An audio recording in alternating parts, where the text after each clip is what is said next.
যে আমাদের press conference, এই প্রেস কনফারেন্সে আমার সঙ্গে আছেন আমার এই জেলার কোঅর্ডিনেটর বিধায়ক স্নেহাশিস চক্রবর্তী।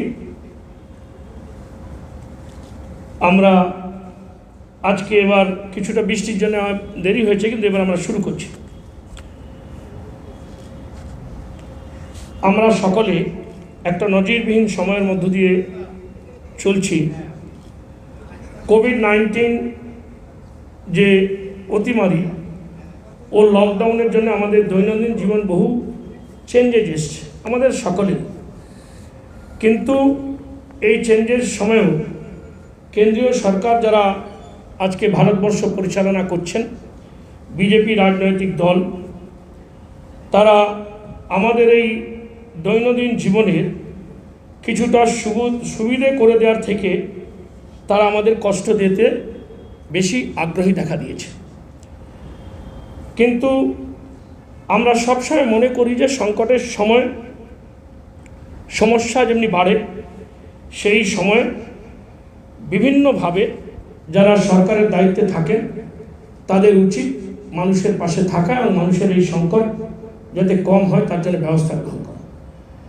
কিন্তু কেন্দ্রীয় সরকার, বিজেপি দল পরিচালিত এই সরকার আজকে আমাদের সমস্যা তো যা ছিল সেই সমস্যা আরও বাড়িয়ে দেওয়ার জন্যে তারা চেষ্টা করেছে।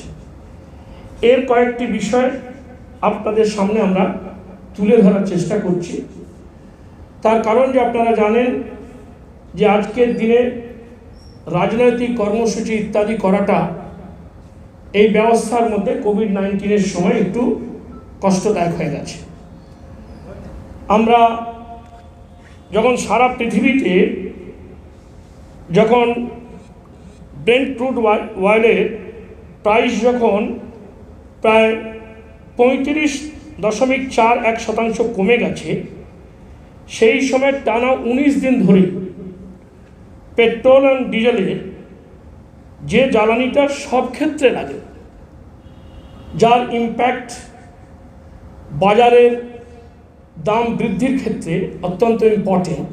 এখন মানুষ রাজনৈতিক কর্মসূচি খুব বেশি করতে পারছে না, রাস্তায় নামতে পারছে না, তখন টানা 2.5 সপ্তাহ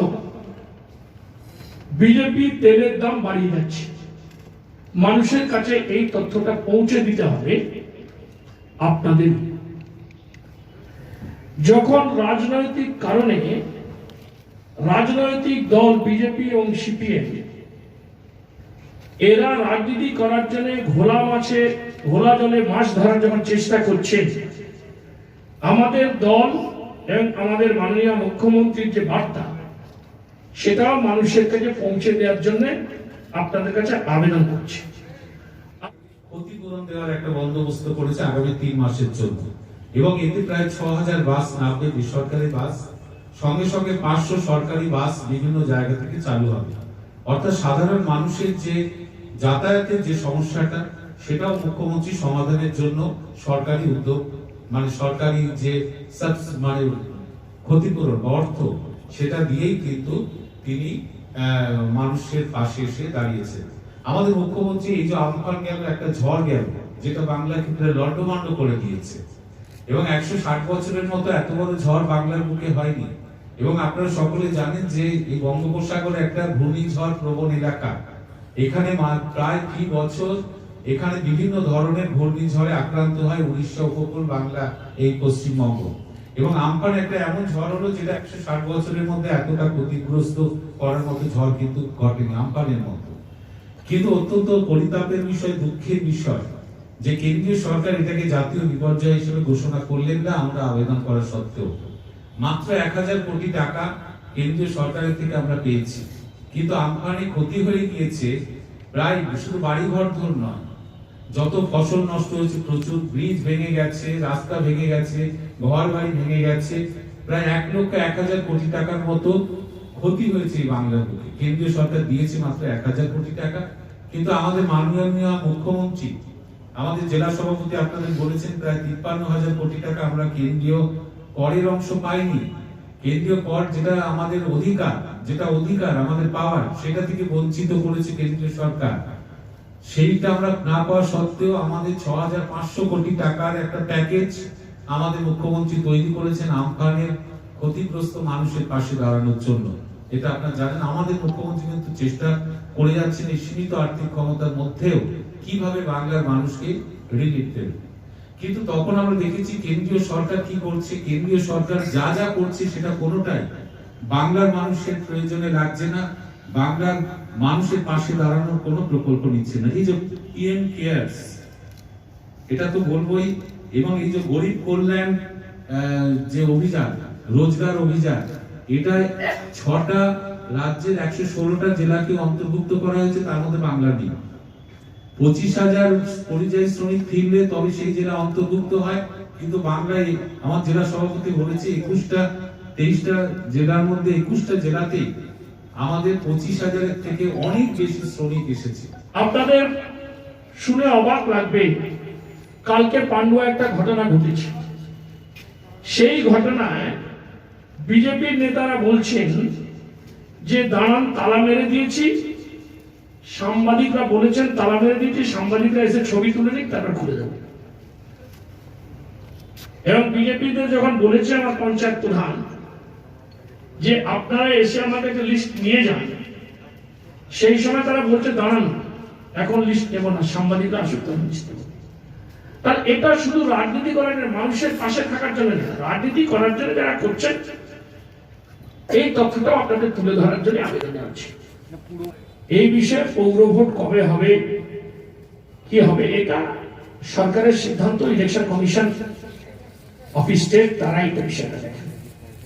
তো দিলীপ দা বলছে, আপনি বললেন এইমাত্র যে বিজেপির লোকেরা বলছে যে সাংবাদিকদের ডেকে ফটো তুলি তারপরে তো এ করবো, তো আপনি কি এটা বলতে চাইলেন যে বিজেপি সাংবাদিকদের ব্যবহার করছে ভোটে জিতে আসবে বলে? বিজেপি মানুষের জন্য কোনো কাজ করেনি, করে নাই, করেনি আমফানে, করেনি কোথাও। মানুষকে সংকটে বিপদে ফেরার চেষ্টা করেছে বিজেপি, বাংলাকে অপমান বদনাম করার চেষ্টা করছে, এবং জানে বিজেপি যে আমরা মানুষের মাঝে নেই। তাই যদি কোনোভাবে সংবাদ মাধ্যমে একটু ভেসে উঠতে পারি, তাহলে আমাদের এক্সিস্টেন্সটা থাকবে। তৃণমূল কংগ্রেস, আমাদের নেত্রী জনগণমন অধিনায়িকা মমতা বন্দ্যোপাধ্যায় থেকে শুরু করে আমার বুথের একজন ওয়ার্কার পর্যন্ত, আমাদের দলে আমাদের সমস্ত সহকর্মীরা রাস্তা আছেন, মানুষের কাজ করছেন। তাই আপনারা অনেক বেশি যখন বলছেন যে তৃণমূল কাজ করছে, তৃণমূল কাজ করছে, সরকার এই ডেভেলপমেন্ট করছে, এই আপগ্রেডেশন করছে, ঠিক সেই সময় তারা কোনো কাজ না করে রাজনীতি করার জন্য, তারা এভাবে বেঁচে থাকার জন্য, সংবাদ মাধ্যমে ভেসে থাকার জন্য এগুলো তারা করছে। করেছেন, তো এই বিষয়ে কি বলবেন আপনি? তারাই তো আইন ভাঙছেন। দেখুন, এটা রাজ্যের তরফ থেকে বলা হবে, কিন্তু শুধু একটা কথা বলি, যে লোককে এই কথা বলছে সে লোকটি তো নিজেই স্টেটমেন্ট করেছে আমি লকডাউন আইন মানি না। সেই লোকটির দলের লোকেরা বলে যে আমি কেন আইন মানব। যারা আইন মানে না তাদের কাছে আইনের কথা শোনাটাও খানিকটা অবাক হওয়ার মতো, আর তাদের আইন মানানোটাও কিছুটা অবাক হওয়ার মতো। প্রশাসনকে সাহায্য করা, মানুষের পাশে থাকা, মানুষের জন্য ডেভেলপমেন্ট করা, মানুষের এই কোভিডের সংকটের সময় সরকারের যে সহযোগিতা পৌঁছে দেয়, এই রাজ্য সরকার সেটাতে সহযোগিতা করে, এইগুলো না করে তারা শুধু বিশৃঙ্খলার একটা পলিটিক্স করছে, এবং বিজেপি এবং সিপিএম এর মধ্যে বিশৃঙ্খলার প্রতিযোগিতা চলছে, যে কে কতটা বিশৃঙ্খলা আমরা করতে পারি, এটা তাদের মধ্যে প্রতিযোগিতা চলছে। দিলীপ দা, কালকে কুমিরমোড়া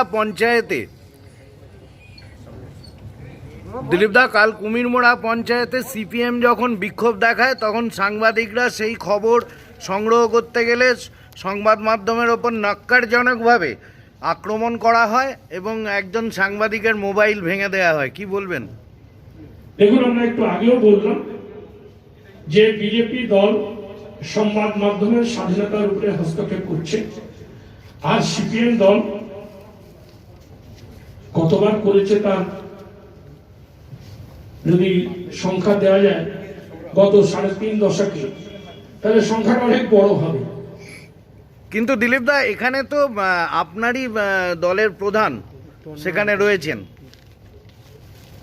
না, দলের প্রধান রয়েছেন, সাংবাদিকদের বাইরে মোবাইল ভেঙে দিয়েছে, তো দলের প্রধান তো আমার, সেক্ষেত্রে সিপিএম এর এই বিশৃঙ্খলা বা এই অনৈতিক কাজের জন্য তো আমার প্রধান রেসপন্সিবল থাকতে পারে।